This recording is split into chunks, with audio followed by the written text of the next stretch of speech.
الحمد للہ رب العالمین والصلاة والسلام علی سید المرسلین وبعد اعوذ باللہ من الشیطان الرجیم بسم اللہ الرحمن الرحیم وَلَقَدْ أَعْهِدْنَا إِلَىٰ آدَمَ مِنْ قَبْلُ فَنَسِيَ وَلَمْ نَجِدْ لَهُ عَزْمًا وبعد قال النبی صلی اللہ علیہ وسلم فإن خیر الحدیث کتاب اللہ وخیر الحدی حدی محمد صلی اللہ علیہ وسلم وشر الامور محدثاتها وكل محدثة بدعة وكل بدعة ضلالة وكل ضلالة في النار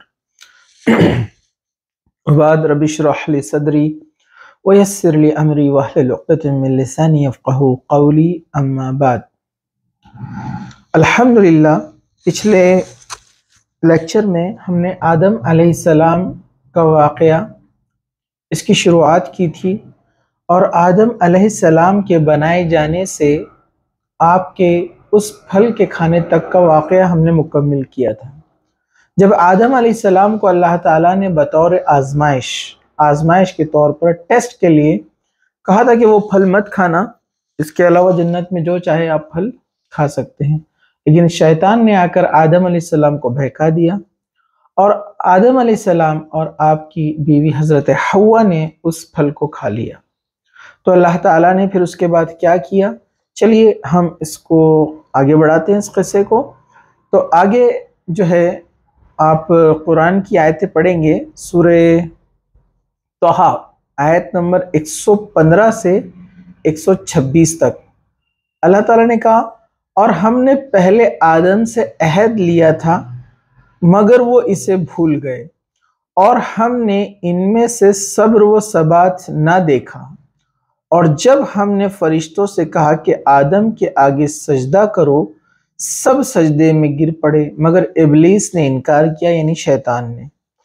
ہم نے فرمایا کہ آدم یہ تمہارا اور تمہارے بیوی کا دشمن ہے، تو یہ کہیں تم دونوں کو بحشت سے نکلوا نہ دے، پھر تم کوئی تکلیف میں نہ پڑ جاؤ، یہاں تک کہ یہ آسائش ہوگی، نہ بھوکے رہوں گے نہ ننگے، اور یہ کہ نہ پیاسے رہوں گے اور نہ دھوپ کھاؤں گے۔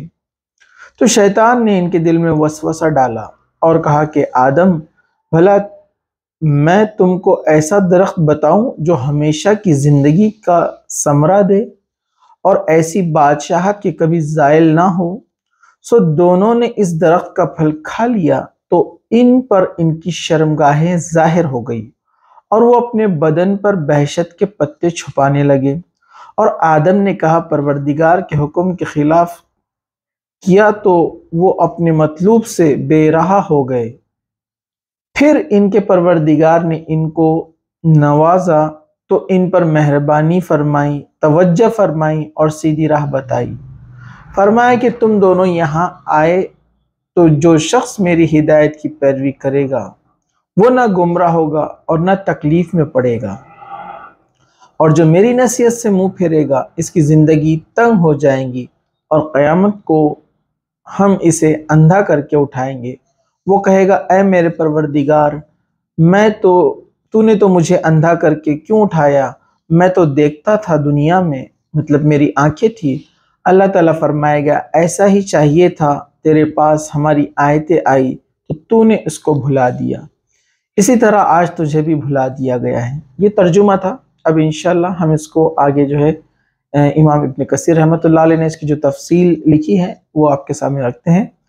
اللہ تعالیٰ نے کہا احبطوا بعضکم لبعض عدو ولکم فی الارض مستقر ومتاع الی حین۔ تم سب بحشت سے اتر جاؤ، اب سے تم ایک دوسرے کے دشمن ہو، تمہارے لیے ایک وقت خاص تک زمین میں رکنا ہے، زندگی کا ایک تمہارے لیے سامان ہے۔ سورہ اعراف آیت نمبر 24۔ اللہ تعالیٰ نے یہ جو بات کہی یہ حضرت آدم اور حوا اور شیطان سے کہی، مطلب انسان اور شیطان میں ایک دشمنی رہیں گی، مطلب شیطان انسان کو بہکاتا رہے گا، لیکن اللہ تعالیٰ نے ساتھ ہی ساتھ یہ کہا کہ میری ہدایت تم تک پہنچتے رہیں گی، یعنی انسانوں سے، آدم علیہ السلام سے کہا بس جو اس کی پیروی کرے گا وہ بچ جائے گا، جو اس کو فالو کرے گا وہ بچے گا، میری گائیڈنس میری ہدایت آتے رہیں گی، اللہ تعالیٰ نے کہا۔ اور جو اس سے منہ موڑ لے گا تو ہم اسے اندھا کر کے قیامت کے دن اٹھائیں گے. وہ کہیں گے اللہ میں تو دیکھتا تھا. اللہ کہے گا تو نے دنیا میں جس طرح ہماری آیتوں کو, ہمارے گائیڈنس کو بھلا دیا تھا اور شیطان کی بات ماننے لگا تھا, آج تجھے بھی بھلا دیا گیا ہے. اس طرح جو ہے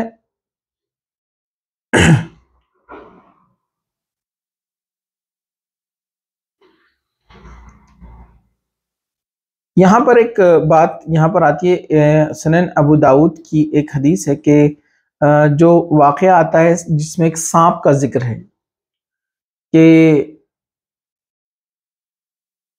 ایک سانپ کا جو ذکر ہے جس نے آ کر بہکایا تھا حضرت حوا علیہ السلام کو. تو رسول اکرم صلی اللہ علیہ وسلم فرمایا جب سے ان سانپوں سے ہماری جنگ شروع ہوئی ہے ہم نے ان سے کبھی صلح نہیں کی, اور جس نے ڈر کی وجہ سے کوئی سانپ چھوڑ دیا وہ ہم میں سے نہیں. مطلب کوئی عقیدہ رکھ کے سانپ کو چھوڑ دیتا ہے, سانپ کو ڈر کر, سانپ کا مطلب اسنیک. تو ایک حدیث اللہ کے رسول صلی اللہ علیہ وسلم نے فرمایا کہ وہ ہم میں سے نہیں. یعنی کوئی سانپ یا کوئی ایسی چیز جو آپ کو تکلیف پہنچانے والی ہے, شریعت آپ کو اجازت دیتی ہے کہ آپ اس کو مار سکتے ہیں. کوئی بھی موذی جانور جس سے آپ کو نقصان پہنچ سکتا ہے, جو آپ کو نقصان پہنچا سکتا ہے, آپ ایسی جو ہے موذی جانور کو مار سکتے ہیں جس میں سے سانپ بھی شامل ہے. تو یہاں پر اس واقعے سے اس کو جوڑا ہے. اسی طرح ایک اسرائیلی روایت میں بھی آتا ہے کہ سانپ جو ہے یعنی شیطان سانپ کی شکل میں آیا اور اس نے آ کر حضرت حوا کو بہکایا تھا کہ وہ پھل کھا لے تاکہ وہ کبھی جو ہے انہیں موت نہ آئیں گی, وہ ہمیشہ زندگی ان کی رہیں گی, ہمیشہ وہ باقی رہیں گے. خیر وہ اسرائیلی روایت ہے, واللہ عالم وہ کتنی صحیح ہے, لیکن یہاں پر ایک حدیث جو ابو داؤد میں ملتی ہے اس کا اس طرح سے یہاں پر ذکر آتا ہے, اہبطا منہا جمیعا بعضکم لبعض, تم دونوں یہاں سے اکٹھے نیچے اتر جاؤ, تم میں سے بعض کے دشمن ہوں گے. سورہ طہ آیت نمبر 123. تو دونوں سے مراد یہاں پر آدم علیہ السلام اور حضرت آدم علیہ السلام اور ابلیس, ان دونوں کا تذکرہ ہو رہا ہے کہ ان دونوں کو ایک ساتھ یہاں سے نکال دیا گیا. حوا علیہ السلام آدم علیہ السلام کے تابع ہو کر اور سانپ شیطان کے تابع ہو کر اس کے حکم سے یہاں پر مخاطب کیا گیا. مطلب آدم علیہ السلام کے ساتھ حضرت حوا اور ادھر ابلیس کے ساتھ جو ہے سانپ, اس کا ذکر یہاں پر کیا گیا ہے کہ تم یہاں سے نکل جاؤ اور ایک دوسرے کے دشمن رہو گے. لیکن علماء میں اس میں اختلاف ہے کہ آدم علیہ السلام جنت میں کتنا عرصہ رہے. حضرت ابو ہریرہ رضی اللہ عنہ فرماتے ہیں کہ نبی کریم صلی اللہ علیہ وسلم نے فرمایا آدم علیہ السلام کو جمعے کے دن پیدا کیا گیا اور اسی دن انہیں جنت میں داخل کیا گیا اور اسی دن سے ان کو نکالا گیا. تو دن جمعے کا تھا, لیکن کتنا وقفہ وہ وہاں پر رہے اس کے تعلق سے کوئی جو ہے واضح جو ہے دلیل یہاں پر موجود نہیں ہے, لیکن وہ ایک اچھا خاصا طویل عرصہ وہاں پر ٹھہرے رہے. یہ ابن جریر رحمۃ اللہ علیہ فرماتے ہیں, اور جو ہے مجاہد اور ضحاک رحم اللہ اجمعین یہ ابن عباس سے نقل کرتے ہیں. چلیے ہم آگے بڑھتے ہیں. فَلَا يُخْرِجَنَّكُمَا مِنَ الْجَنَّةِ فَتَشْقَى, اللہ تعالیٰ نے فرمایا ایسا ہرگز نہیں ہونا چاہیے کہ وہ شیطان تمہیں جنت سے نکلوا دے پھر تمہیں سخت مشقت برداشت کرنی پڑے. سورہ طہ. اسی طرح حضرت آدم علیہ السلام کی توبہ. چلیے ہم آگے بڑھتے ہیں. حضرت آدم علیہ السلام کی توبہ, قرآن نے کہا سورہ اعراف آیت نمبر 23, کیا میں نے تم کو اس درخت کے پاس جانے سے منع نہیں کیا تھا اور جتا نہیں دیا تھا کہ شیطان تمہارا کھلم کھلا دشمن ہے. دونوں نے عرض کرنے لگے کہ پروردگار ہم نے اپنی جانوں پہ ظلم کیا. آپ دعا جانتے ہیں, ربنا ظلمنا انفسنا, ہم دونوں نے اپنی جانوں پر ظلم کیا. وَإِن لَّمْ تَغْفِرْ لَنَا, اور اگر تو نے ہمیں نہیں بخشا, وَتَرْحَمْنَا, اگر ہم پر رحم نہیں کیا, لَنَكُونَنَّ مِنَ الْخَاسِرِينَ, تو ہم تباہ ہو جائیں گے, ہم خسارہ اٹھانے والوں میں سے ہو جائیں گے. مطلب اے اللہ ہم سے غلطی ہو گئی. حضرت آدم علیہ السلام حضرت حوا علیہ السلام دونوں نے کہا اے اللہ ہم سے غلطی ہو گئی, اور اگر تو نے ہم پر رحم نہیں کیا, ہمیں مغفرت نہیں دی, تو ہم نقصان اٹھانے والوں میں سے ہو جائیں گے. اور بے شک جس پر اللہ تعالیٰ مغفرت نہ کرے یا اس پر رحم نہ کرے اس کی مغفرت، اس کی توبہ قبول نہ کرے تو ایسا انسان نہ دنیا میں کامیاب ہو سکتا ہے نہ آخرت میں وہ کامیاب ہوگا۔ تو وہ دعا کرنے لگے اور اللہ تعالیٰ نے ان کی دعا قبول فرمائی۔ فَتَلَقَّى آدَمَ مِن رَبِّهِ كَلِمَاتٍ، پھر آدم نے اپنے پروردگار سے کچھ کلمات سیکھے۔ یہ سورہ بقرہ آیت نمبر 37، اور یہ وہی کلمات ہے ربنا ظلمنا جو سورہ اعراف کے اندر آتے ہیں۔ تو انہوں نے وہ کلمات سیکھے، توبہ کی، اللہ تعالیٰ نے انہیں معاف فرما دیا۔ اب اس کے بعد اولاد آدم علیہ السلام اور قصہ حابل اور قابل کا۔ حابل اور قابل یہ آدم علیہ السلام کے دو بیٹے ہیں۔ ان کا واقعہ اب یہاں سے شروع ہوتا ہے۔ اس کو اللہ تعالیٰ نے سورہ النساء کے اندر یہاں سے انسانی تخلیق کی شروعات کس طرح سے ہوئی کہا، یا ایھا الناس اتقوا ربکم الذی خلقکم من نفس واحدہ۔ یہ آیت ہم نے شروعات میں اس قصے کے پڑھی تھی کہ اللہ تعالیٰ کہتا ہے کہ لوگوں اپنے پروردگار سے ڈرو جس نے تم کو ایک جان سے پیدا کیا یعنی آدم علیہ السلام سے، اور اسی سے اس کا جوڑا بنایا یعنی حضرت حوا علیہ السلام، پھر ان دونوں سے کثرت مرد اور عورت پھیلا دیے، اور اللہ سے ڈرو کہ جس کے نام کو تم اپنی حاجت براری کے لیے ذریعہ بناتے ہو، اور قطع رحمی سے بچو، رشتے توڑنے سے بچو، کچھ شک نہیں کہ اللہ تعالیٰ تمہیں دیکھ رہا ہے۔ سورہ نساء آیت نمبر 1۔ اسی طرح اللہ تعالیٰ نے قرآن میں فرمایا وَإِذْ أَخَذْنَا رَبُّكَ مِن بَنِي آدَمَ مِن ظُهُورِهِمْ ذُرِّيَّتَهُمْ وَأَشْهَدَهُمْ عَلَىٰ أَنفُسِهِمْ أَلَسْتُ بِرَبِّكُمْ قَالُوا بَلَىٰ شَهِدْنَا۔ سورہ اعراف آیت نمبر 172۔ اور جب تمہارے پروردگار نے بنی آدم سے یعنی ان کے پیٹھوں سے ان کی اولاد نکالی تو ان سے خود ان کے مقابلے میں اقرار کرا لیا، یعنی ان سے پوچھا تھا کہ کیا تمہارا پروردگار میں نہیں ہوں؟ تو وہ کہنے لگے کیوں نہیں، ہم گواہی دیتے کہ تو ہمارا پروردگار ہے۔ اس کے تعلق سے طویل حدیث آتی ہے۔ حضرت عمر بن خطاب رضی اللہ عنہ فرماتے ہیں کہ اس کے تعلق سے جب پوچھا گیا تو انہوں نے فرمایا میری موجودگی میں رسول اکرم صلی اللہ علیہ وسلم سے اس کے تعلق سے سوال کیا گیا تھا، تو آپ نے فرمایا مطلب اس جو اللہ تعالیٰ نے آدم کی پیٹھ سے تمام اولاد کو ان کے پیدا کیا ہے، اس کے تعلق سے جب پوچھا گیا تو فرمایا کہ اللہ تعالیٰ نے آدم علیہ السلام کو پیدا فرمایا، پھر ان کی پشت سے پیٹھ سے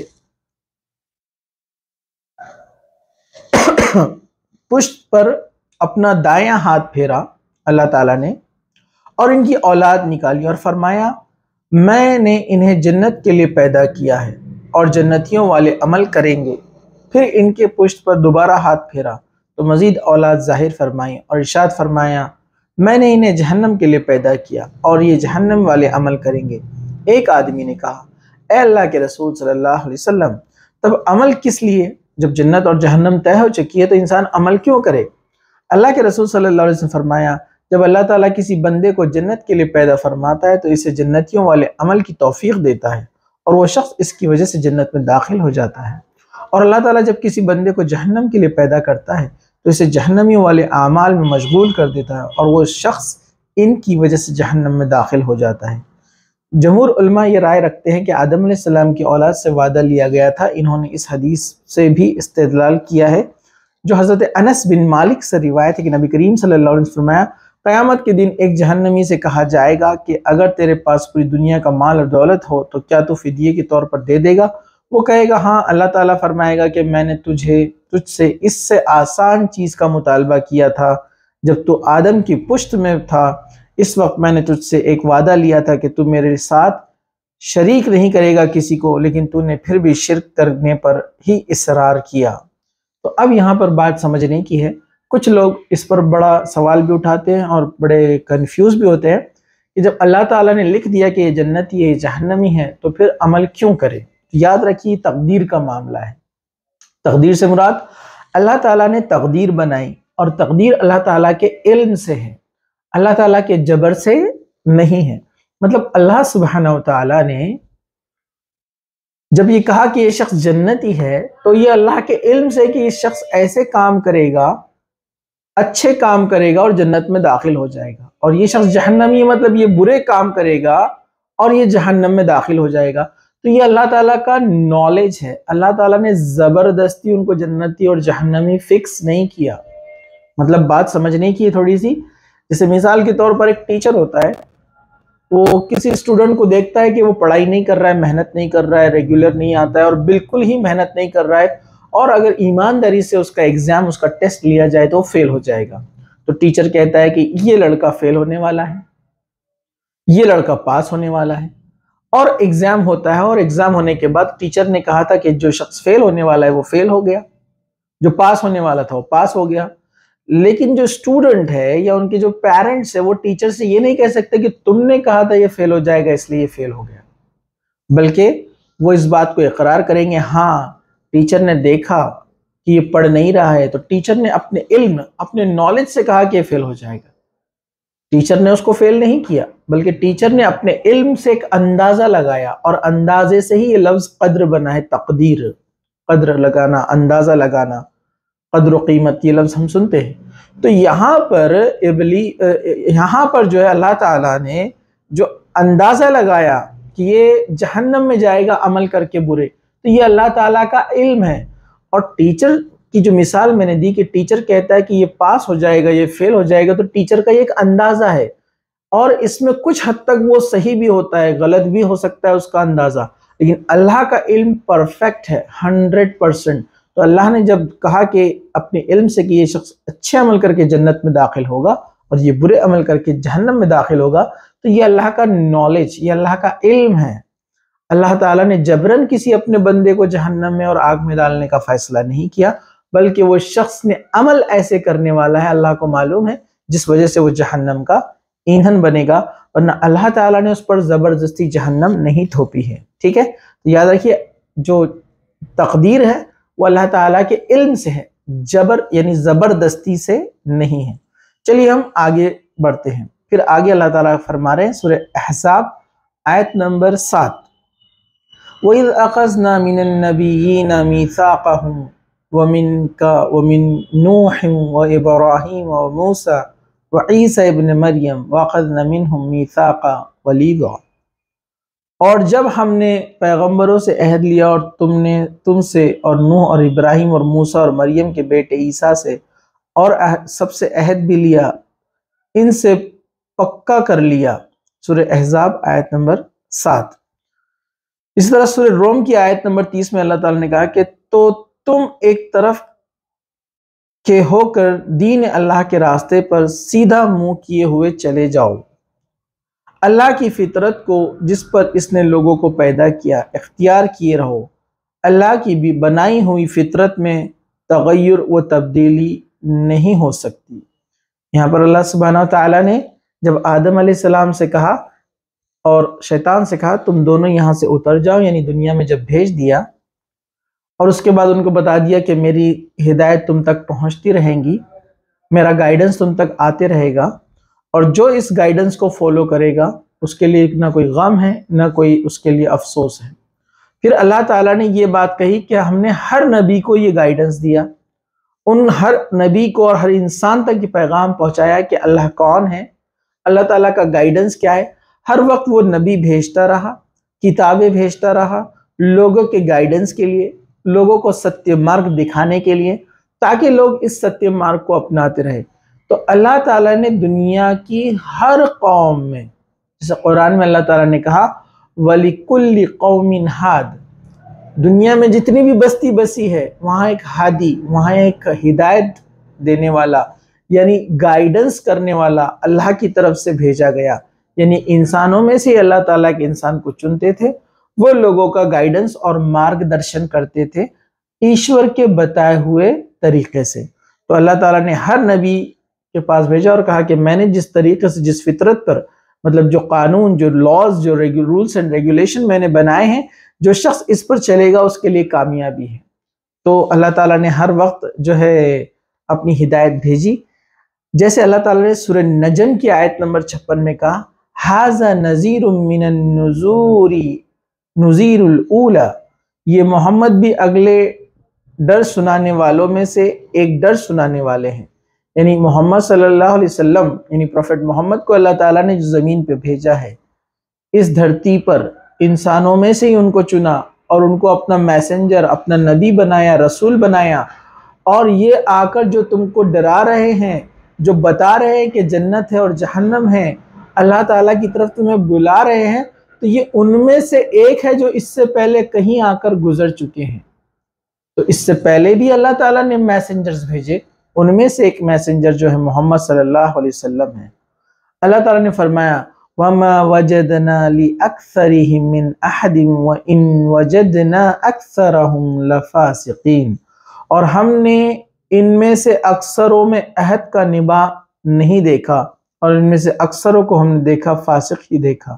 یعنی اللہ تعالیٰ سورہ اعراف آیت نمبر 102 میں فرما رہا ہے کہ ہم نے گائیڈنس کے لیے نبی تو بھیجے، میسنجر تو بھیجے، لیکن ان کے ماننے والے، ان کے جو انویائی تھے، اس میں سے بہت کم لوگ ایمان لائے، یعنی بہت کم لوگوں نے اللہ کے اس گائیڈنس کو قبول کیا، زیادہ تر لوگوں نے انکار ہی کیا۔ تو اللہ تعالیٰ نے جو شروعات میں نے بات کہی، اس کا یہ پورا یہاں پر نچوڑ ہے کہ اللہ تعالیٰ نے جب آدم علیہ السلام کو بنایا عالم ارواح میں، یعنی سورہ اعراف کی جو آیت نمبر 127 کی ہم بات کر رہے تھے، کہ اللہ تعالیٰ نے جب آدم علیہ السلام کو بنایا اور ان کی پیٹھ میں سے ان سب لوگوں کو نکالا جو دنیا کے آخر تک آنے والے ہیں، اور کہا تھا کہ الستُ بربکم، کیا میں تمہارا رب نہیں ہوں؟ سب نے گواہی دی تھی کہ اللہ ہمارا رب ہے۔ لیکن پھر اللہ تعالیٰ نے جب دنیا میں ان کو انسان کے ذریعے سے بھیجا، یعنی آدم علیہ السلام کی جو اولاد پیدا ہوئی، پھر ان کی اولاد، پھر ان کی اولاد، یہ جب دنیا میں آئے تو یہ اس چیز کو بھلا بیٹھے کہ ان کا رب ایک ہے۔ حالانکہ جو انسان ہوتا ہے وہ اس بات کا دعویٰ نہیں کر سکتا کہ مجھے اللہ کی طرف سے، اس ایک ایشور کی طرف سے گائیڈنس نہیں ملا، کیونکہ وہ دنیا میں دیکھتا ہے کہ سورج اور چاند کیسے وقت پر نکل رہے ہیں، اللہ تعالیٰ نے اتنی بڑی کائنات یونیورس کیسے بنایا ہے۔ بے شک اس کا بنانے والا کوئی ایک ہوگا، اگر ایک سے زیادہ ہوتے تو وہ آپس میں لڑ بھیڑتے اور یہ دھرتی تباہ ہو جاتی، یہ کائنات ٹوٹ پھوٹ جاتی، لیکن سب چیز سسٹمیٹیکلی ایک نظام کو جو ہے چلتا ہوا یہ دیکھ رہے ہیں، سورج، چاند، ستارے، یہ جو ہے کائنات، انسانوں کا پیدا ہونا، پھر ماں کے پیٹ سے نکلنا، جوان ہونا، بوڑھا ہونا اور مر جانا، یہ تمام چیزیں انسان دیکھ رہا ہے، نشانیاں اس کے سامنے موجود ہے، لیکن کئی وجوہات کی بنا پر وہ اللہ تعالیٰ کے اس گائیڈنس کو انکار کرنے لگتا ہے۔ تو یہاں پر اللہ تعالیٰ نے ہر قوم میں ایک نبی بھیجا جس کے ذریعے سے بات ان تک پہنچائی۔ تو یہ یہاں پر جب آدم علیہ السلام اس دنیا میں آ گئے تو اس کا مقصد یہاں پر میں نے آپ کے سامنے رکھا کہ اللہ تعالیٰ نے عبادت کے لیے ہمیں یہاں پر بھیجا ہے، اور ہر وقت گائیڈنس بھیجتا رہا، اور رسول اور پروفیٹ اور میسنجرز کو بھی بھیجتا رہا تاکہ انسانیت کو گائیڈنس ملتا رہے، جس کی سب سے آخری کڑی ہے محمد صلی اللہ علیہ وسلم۔ چلیے ہم آگے بڑھتے ہیں، اس واقعے کو آگے بڑھاتے ہیں۔ قابل اور حابل کا واقعہ۔ اللہ تعالیٰ فرماتا ہے اے محمد صلی اللہ علیہ وسلم، ان کو آدم کے دو بیٹے حابل اور قابل کی حالت ٹھیک ٹھیک پڑھ کر سنا دو کہ جب ان دونوں نے اللہ کے جناب میں کچھ نیازیں چڑھائی، کچھ چڑھاوا چڑھایا، تو ایک کی نیاز تو قبول ہو گئی اور دوسرے کی قبول نہیں ہوئی۔ دونوں نے اللہ تعالیٰ کے سامنے اپنی اپنی نظر پیش کی۔ تب قابل حابل سے کہنے لگا میں تجھے قتل کر دوں گا۔ اس نے کہا کہ اللہ پرہیزگار لوگوں کی نیاز یعنی ان کی قربانی، سیکریفائس کو قبول فرماتا ہے۔ اگر تو مجھے قتل کرنے کے لیے مجھ پر ہاتھ چلائے گا تو میں تجھ کو قتل کرنے کے لیے تجھ پر ہاتھ نہیں چلاؤں گا۔ مجھے تو اللہ رب العالمین سے ڈر لگتا ہے، میں چاہتا ہوں کہ تم میرے گناہ میں بھی ماخوذہ ہو، یعنی تو میرے گناہوں کو بھی اٹھا لے اور اپنے گناہ بھی، پھر اہل دوزخ میں سے ہو جا، اور ظالموں کی یہی سزا ہے۔ مگر اس کے نفس نے اس کو بھائی کے قتل ہی کی ترغیب دی اور اس نے اسے قتل کر دیا اور خسارہ اٹھانے والوں میں سے ہو گیا، یعنی قابل نے اپنے بھائی حابل کو مار دیا۔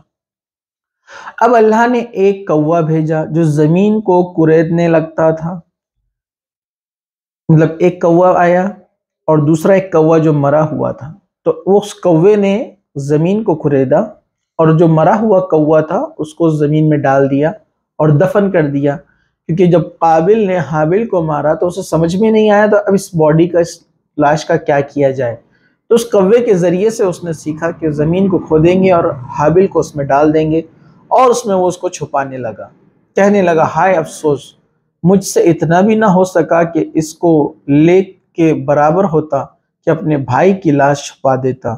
پھر وہ پریشان ہونے لگا۔ سورہ مائدہ سورہ نمبر 5 آیت نمبر 27 سے 31، 27 سے 31۔ تو یہاں پر کچھ واقعات اس کے تعلق سے بیان کیے گئے سلف نے جو لکھے ہیں کہ آدم علیہ السلام کے جب بیٹے یا بیٹی پیدا ہوتے وہ جوڑے میں پیدا ہوتے، یعنی ایک لڑکا ایک لڑکی، اس طرح سے ٹوئنز پیدا ہوتے۔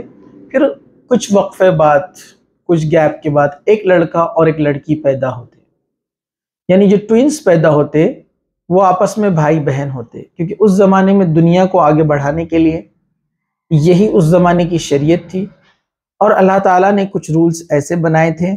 اس زمانے کی شریعت یہ تھی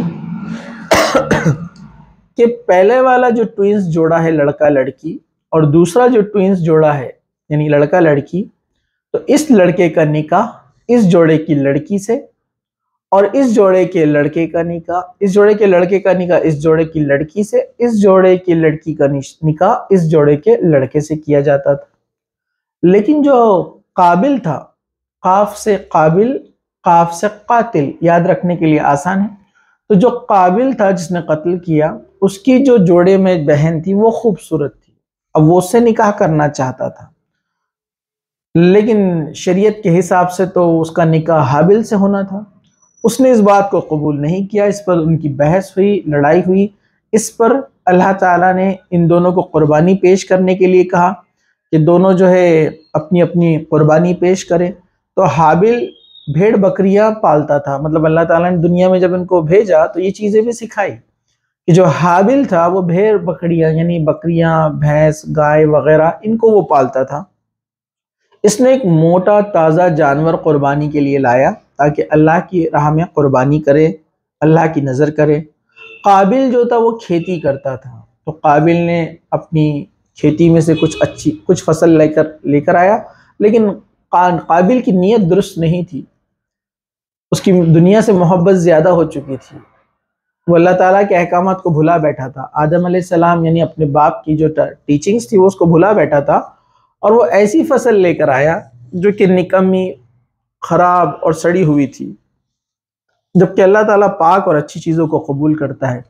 تو آسمان سے ایک آگ آئی اور حابل کی قربانی کو قبول کر لیا، یعنی اوپر لے کر چلے گئی، جس سے قابل کو بڑا غصہ آیا، اور اس کے بعد اس نے اپنے بھائی کو جب اکیلے میں پایا تو اس نے اسے قتل کر دیا، اور جو واقعہ اوپر آیتوں میں گزرا یہی واقعہ تھا۔ لیکن حابل نے اس پر ہاتھ نہیں اٹھایا۔ حابل نے کہا کہ یہ گناہ کا کام ہے، اس لیے میں تو اس میں حصہ نہیں لوں گا، تو جو ایک کام کرے گا تجھے اس کا گناہ ملے گا، اور اس کے بدلے میں اللہ تجھے جہنم میں ڈال دے گا۔ بعض علماء نے فرمایا حابل سو رہا تھا، قابل نے ایک بڑا پتھر اس کے سر پر مار کر اس کا سر کچل دیا۔ بعض علماء نے فرمایا بلکہ اس نے اس روز اس کا گلا گھونٹ دیا اور درندوں کی طرح اسے دانتوں سے کاٹ دیا، جس سے وہ فوت ہو گیا۔ واللہ عالم، اللہ بہتر جانتا ہے۔ علماء نے کچھ بات یہاں پر بیان کی ہے۔ سورہ مائدہ کی آیت نمبر 28 میں اللہ تعالیٰ نے کہا اگر تو قتل کرنے کے لیے مجھ پر ہاتھ چلائے گا، یہ کون کہہ رہا ہے؟ حابل، تو اس کے لیے میں تجھ پر ہاتھ نہیں چلاؤں گا، مجھے تو اللہ تعالیٰ رب العالمین سے ڈر لگتا ہے۔ اس سے پتہ چلتا ہے کہ وہ ہوش و حواس میں تھا، اس نے دیکھا، یا کسی نے کہا کہ یہ اس نے اپنے نیند میں جانے سے پہلے، سونے سے پہلے یہ بات اس سے کہی تھی کہ میں تجھ سے نہیں لڑوں گا، تو چاہے مجھ سے لڑے، ٹھیک ہے۔ اسی طرح اللہ کے رسول صلی اللہ علیہ وسلم نے فرمایا کہ جب دو مسلمان آپس میں تلواریں سوت لیتے ہیں، ایک دوسرے سے لڑائی کرنے کے لیے، ایک دوسرے کا سامنا کرنے کے لیے جنگ کرتے ہیں، تو قاتل اور مقتول دونوں جہنمی ہوتے ہیں۔ صحابہ نے عرض کیا ٹھیک ہے، دو لوگ لڑے، ایک نے مارا اور ایک مر گیا، لیکن اللہ کے رسول نے فرمایا دونوں جہنمی ہیں۔ دونوں جہنمی کیوں ہیں؟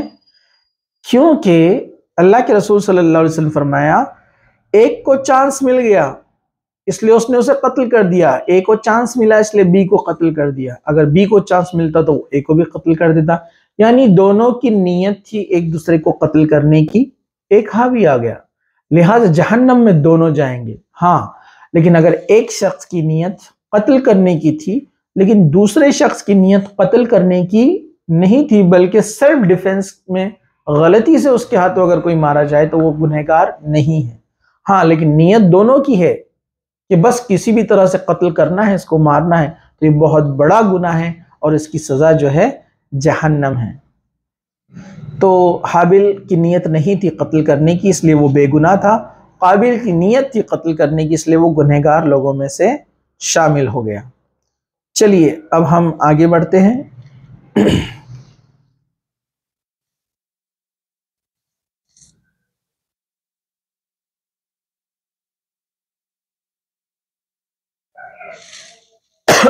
مورخین فرماتے ہیں کہ آدم علیہ السلام کے فوت ہونے تک، یعنی جب آدم علیہ السلام کا انتقال ہوا اس سے پہلے تک جو تاریخ داں ہیں وہ لکھتے ہیں کہ حضرت آدم علیہ السلام کے اولاد کی تعداد 4 لاکھ افراد تک پہنچ چکی تھی۔ مطلب آدم علیہ السلام کے بیٹے، پھر ان کے بیٹوں کے نکاح، پھر ان کے بیٹے، پھر ان کے بیٹوں کے بیٹوں کے نکاح، اس طرح سے یہ پھیلتا گیا۔ واللہ عالم، اللہ بہتر جانتا ہے۔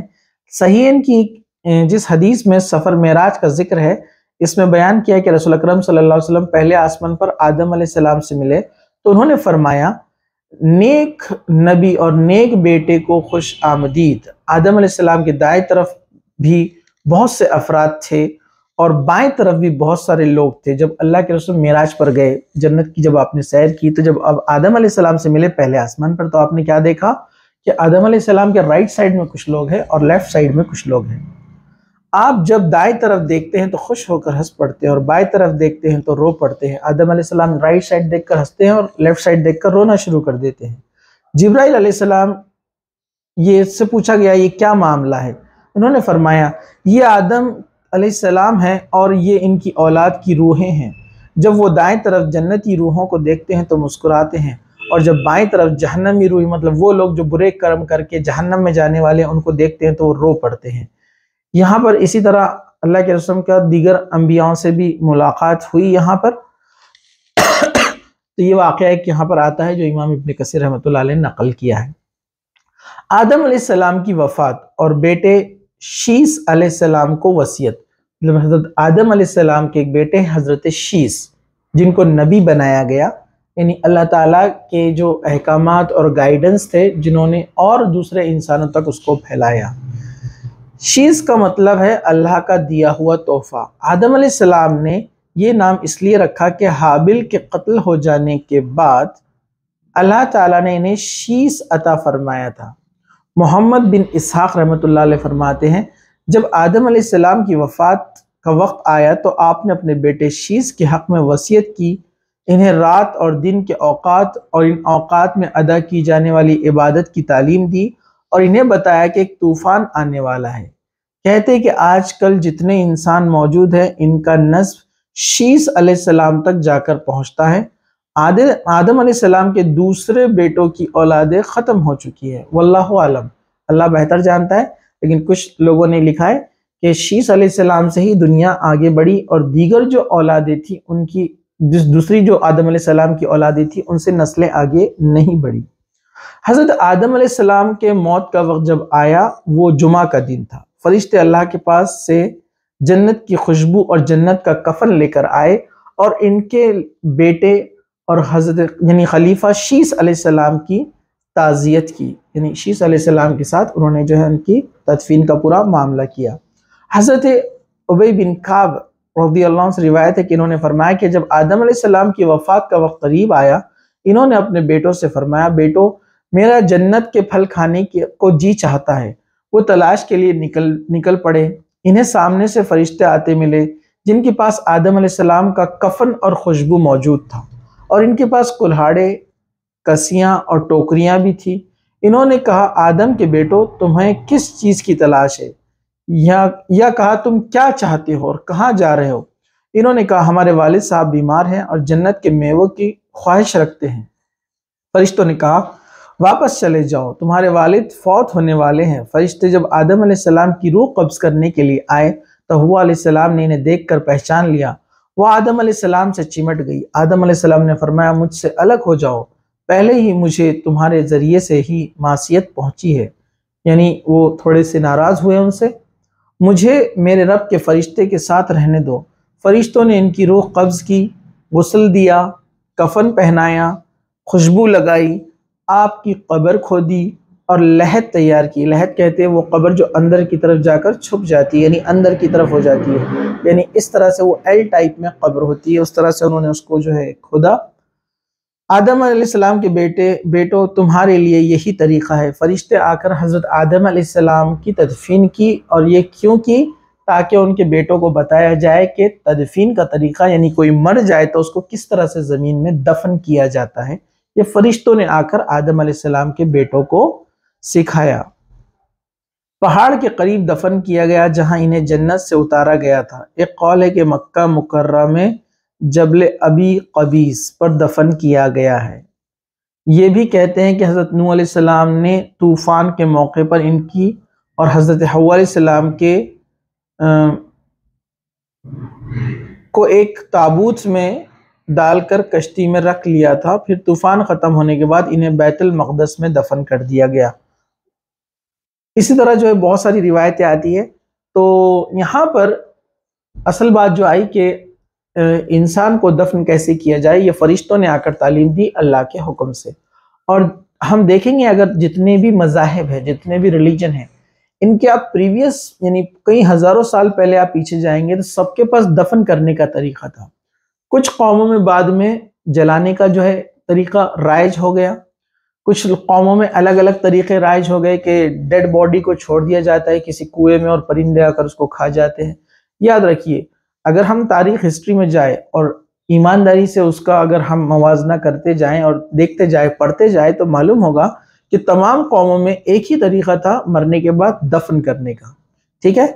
پھر اس کے بعد یہ جو ہے کافی وقت گزرا اور اس کے بعد اللہ سبحانہ وتعالی نے شیس علیہ السلام کو جو ہے نبی بنایا اور انہوں نے لوگوں کو اللہ تعالیٰ کی تعلیمات یعنی اللہ تعالیٰ کے گائیڈنس کو جو ہے پہنچانے کا کام دیا۔ انشاءاللہ تعالیٰ حضرت شیس علیہ السلام کے تعلق سے ہم اگلے لیکچر میں جو ہے گفتگو کریں گے کہ ان کا واقعہ کس طرح سے تھا، انہوں نے لوگوں کو کس طرح سے تعلیم دی اور ان کی زندگی کیسے گزری۔ اللہ تعالیٰ ہم سب کو اللہ تعالیٰ کے بتائے ہوئے گائیڈنس کو فالو کرنے والا بنائے۔ اللہ سبحانہ وتعالی ہم کو جب تک زندہ رکھے، اسلام پر زندہ رکھے، خاتمہ ایمان پر ہو۔ وآخر دعوانا الحمدللہ رب العالمین۔ سبحان ربک رب العزت عما یصفون وسلام علی المرسلین والحمدللہ رب العالمین۔